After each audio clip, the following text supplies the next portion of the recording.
À la fin du deuxième, il a dit, Mohammed, donne-moi mon argent. Toi et ta famille, vous êtes des récalcitrants. Et à côté de lui, il y avait son deuxième ministre, qui était Omar. Il lui a dit, s'est levé, il s'est préparé à sortir son épée. Il lui a dit, tu oses t'adresser à lui en ma présence? Wallah, je vais te couper la tête. Et vous connaissez Omar, c'était son tempérament tout le temps. Et le prophète s'est tourné vers lui, gêné, blessé, et même déçu. Des choses qu'on n'imagine pas dans la réalité des choses. Imaginez que lui était là, dans moi l'imam, je vais faire la même chose. Je vais le défendre, peut-être pire que Omar. À cause de l'amour énorme que nous portons à notre messager. Et ça, personne n'a le droit de nous le contester. On l'aime plus que moi-même. C'est une obligation qui incombe à chaque musulman et musulman. Mais l'islam, c'est la valeur qui doit contrôler tous les comportements, y compris le prophète lui aussi, il est soumis à l'islam. Lui aussi, il est soumis à l'islam.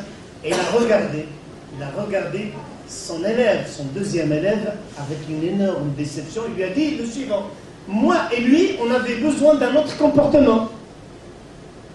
Que tu m'ordonnes de lui payer son dû et que tu l'ordonnes de demander son dû gentiment. Va lui donner ça. Viens ici. Et va lui donner son argent. Effectivement, Omar est allé. Il lui a donné 100 dinars dans la caisse de l'État. Et l'autre lui a dit: pourquoi tu me donnes 100? Mon argent était seulement 80. Il a dit: les 20, c'est le prophète qui m'a ordonné cette majoration, c'est lui qui m'a ordonné de te l'accorder. Il a dit: mais pourquoi? Il a dit: c'est à cause de mon agressivité. Mon agressivité, il l'a payé par 20 dinars. Et à ce moment-là, cette personne, qui était inconnue, il a dit: Omar, tu connais qui je suis? Il a dit: non. Il a dit: je suis Zayd ibn Sa'na. Je vous dis le nom. Zayd ibn Sa'na. Un nom, peut-être, un nom illustre par la suite. Il a dit le grand rabbin? Il a dit: oui, le grand rabbin. J'avais dans les livres que Mohammed le messager, il était toujours pardonneur. Et que l'agressivité de l'individu ne lui accorde que beaucoup de pardon. Ne lui n'engendre que beaucoup de pardon. Lorsqu'on est agressif, il devient encore pardonneur et pardonneur. Et j'ai voulu essayer. Et je l'ai constaté. Et je prends Allah comme témoin, et toi comme second témoin, qu'il n'y a de divinité qu'Allah, et que Mohammed est son messager, il s'est converti. C'est un événement, ça, ce n'est pas du prosélytisme, c'est ça la vérité de l'islam. Pour vous dire, c'est ça le but de l'islam. Ce n'est pas, la conséquence, ce n'est pas vous dire, il faut convertir tous les gens. Ce n'est pas ça le but. La conversion, c'est une guidance. Et la guidance, c'est le cadeau d'Allah, qui l'accorde à qui il veut. Ce n'est pas nous qui guidons, c'est Allah qui guide, comme le Coran nous l'a dit. Mais le comportement humain et naturel, c'est celui-là. C'est-à-dire, vous êtes obligé, par rapport à l'agression des autres, ceux qui vous insultent, ceux qui vous agressent, ceux qui sont racistes à votre égard, vous devez montrer l'excellence. Certes, il ne faut pas donner la deuxième joue pour qu'on donne une deuxième gifle, mais au minimum, empêcher la deuxième gifle par le pardon. Et croyez-moi, si on pratique cette notion, que vous connaissez tous, si vous avez aujourd'hui de la difficulté, avec vos voisins, avec les autorités, il ne faut pas reprocher ni les voisins, ni les autorités. Dites: mais ils sont ceci, ils sont cela, ils sont ceci. Ben non, c'est l'imam qui vous parle, parce que l'imam, il fait confiance à Allah et à cette religion qui nous a donné cette notion. Et cette notion est la suivante: lorsqu'Allah aime quelqu'un, c'est un événement céleste. Lorsqu'Allah aime quelqu'un, lorsqu'il aime, il va aimer, ou peut-être il a déjà aimé, la communauté des Gex par exemple. Lorsqu'Allah aime quelqu'un, il appelle l'ange Gabriel et il lui dit: j'aime un tel, aime-le. Et l'ange Gabriel l'aime. Et l'ange Gabriel s'adresse au monde céleste, toute cette création qui est au monde céleste. Il a dit: Allah aime un tel, aime-le. Et il sera aimé dans le ciel. Et à ce moment-là, qu'est-ce qu'a dit le prophète alayhi salam? Et l'acceptance et la satisfaction et la facilité sur terre lui est accordée. Et cette notion lui est accordée que lorsqu'il répond positivement avec Allah et il reçoit le label aimé par Allah. Lorsqu'il vous aime, à ce moment-là, il vous accorde une facilité. Et si vous cassez la figure, à ce moment-là, ce n'est pas que la vie est difficile, le voisin est difficile, les autorités sont, c'est parce qu'il y a quelque chose de louche pour vous. C'est que vous n'avez pas bien répondu dans le ciel. Et c'est une notion fondamentale que les premiers musulmans avaient comme règle et base comportementale. Une chose qui va satisfaire nos sœurs. Soufiane al-Thawri, un énorme savant. Il était le savant durant l'époque abbasside. Il a dit le suivant: lorsque j'entre chez moi et ma femme me reçoit difficilement avec un visage fermé, je m'adresse à moi-même et je dis: quelle erreur j'ai commise aujourd'hui. Et c'était son comportement. Il a dit dans une autre version: je vois mon péché sur le visage de ma femme. C'est-à-dire la faute que j'ai commise ce matin, ben Allah me la montre devant. Donc ce n'est pas son comportement qui est agressif, c'est vous qui êtes fautif par rapport à Allah subhanahu wa ta'ala. Il a dit aussi: lorsque j'ordonne ma chamelle à se lever, elle refuse de se lever, je descends et je pleure. J'ai dit: qu'est-ce que j'ai fait auprès d'Allah pour que ma chamelle me désobéisse? Moi je vous dis, lorsque vous tombez en panne à l'autoroute, n'appelez pas l'autorine, appelez Allah subhanahu wa ta'ala. Ne dites pas c'est le carburateur, c'est le ceci, c'est le cela.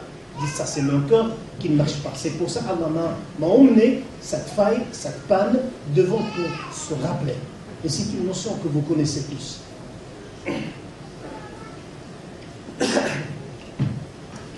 Parmi aussi les...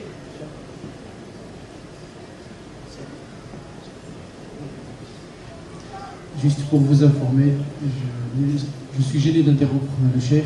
Simplement, nous avons des organisateurs qui passent dans les rangs pour vous distribuer des stylos et des feuilles.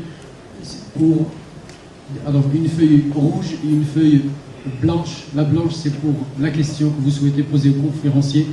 Et la rouge, c'est éventuellement pour des suggestions de sujets ou de questions pour les prochaines manifestations. Donc vous les remplissez s'il vous plaît, vous les mettez dans la boîte à idées et l'association se chargera de faire le...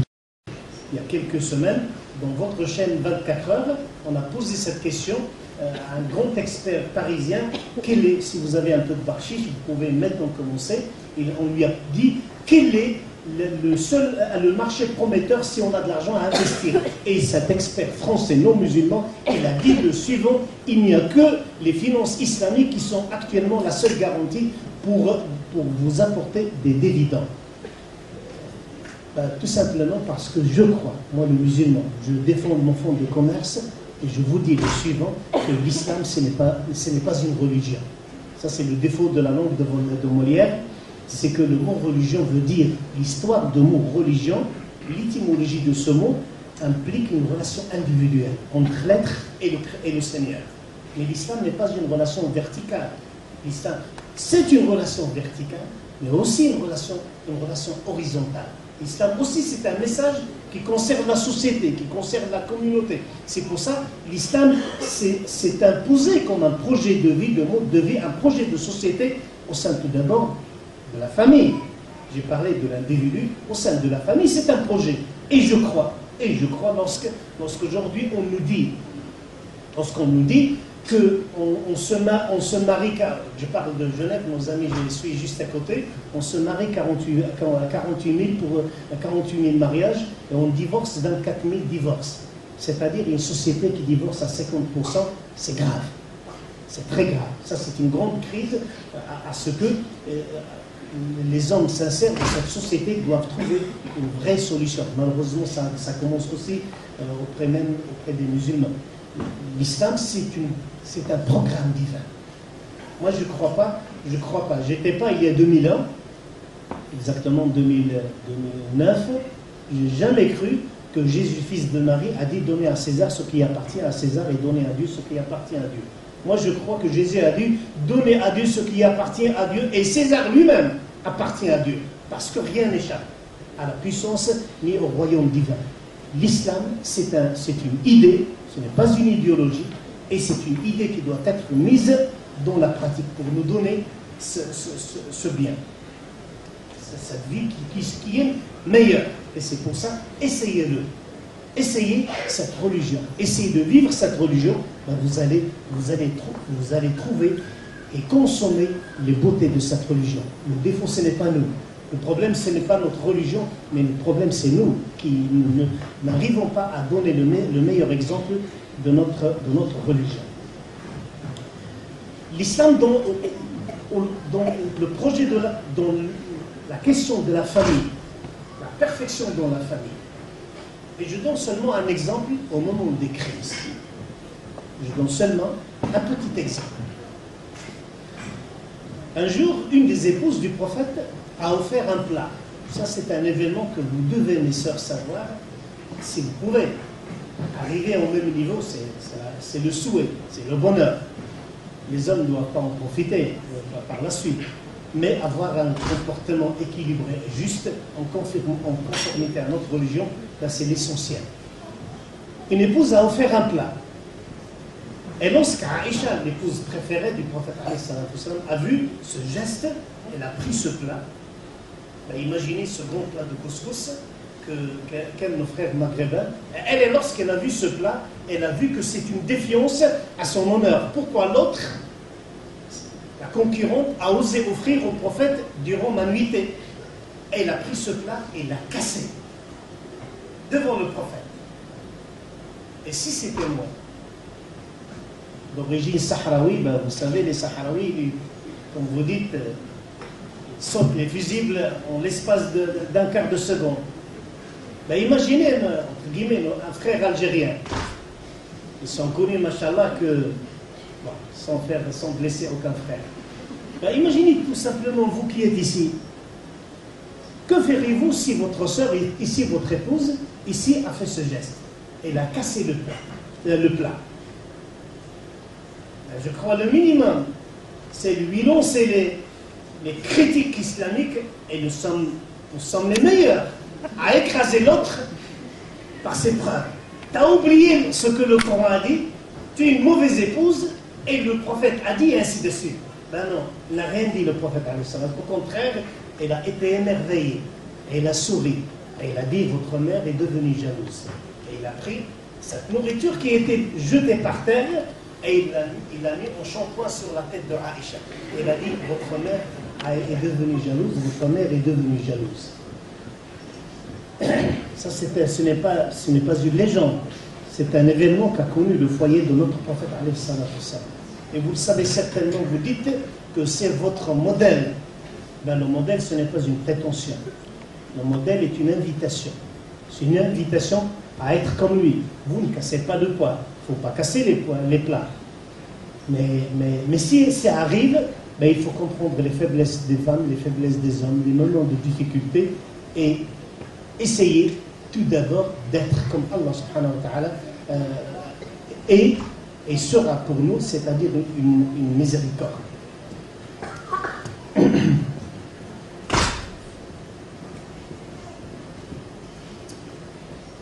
Par rapport à l'autre, je brasse seulement quelques flashs. Je vous ai dit, j'ai grabouillé seulement quelques idées. Par rapport à l'autre, par rapport au frère, à notre événement, imaginez que cet événement a eu lieu à la mosquée de Genève. Moi, je ne garantis pas le fautif. Tellement, chez nous, à Genève, il n'y a pas des hommes, il y a aussi des loups.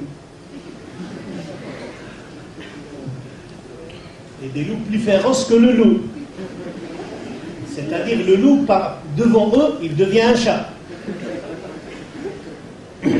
On emmène quelqu'un à la mosquée du prophète complètement ivre.